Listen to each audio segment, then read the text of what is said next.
ঢাকা মেডিকেলে চিকিৎসাধীন গণ অধিকার পরিষদের সভাপতি নুরুল হক নূরের শারীরিক অবস্থা ধীরে ধীরে উন্নতি হচ্ছে।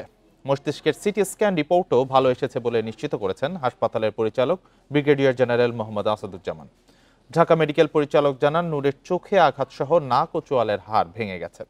মস্তিষ্কে রক্তক্ষরণ হলেও তা কমে আসছে।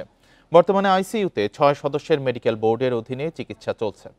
সময়ের সাথে সাথে ভাঙা হাড় জোড়া লেগে যাওয়ার আশা রয়েছে। খুব দ্রুত তাকে আইসিইউ থেকে সাধারণ বেডে নেওয়া হবে।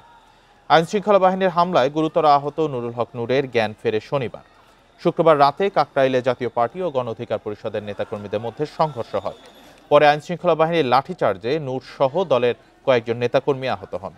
ওনার যে সমস্যাগুলো ছিল সেটা মূলত 4টা সমস্যা। এটা হচ্ছে ওনার কিছু ইন্ট্রাক্রেনিয়াল হ্যামারেজ ছিল, যদিও খুব বেশি না, এটা অল্প পরিমাণে ছিল।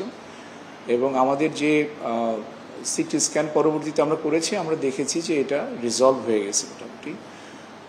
এখন উনি ভালো আছেন, তবে একটু যেটা হয় এই ধরনের একটা ব্লান্ট ট্রমা বা এই ধরনের ফ্র্যাকচার হয়েছে কিছু, সেই জন্য ওনার কিছু ব্যথার কমপ্লেন আছে।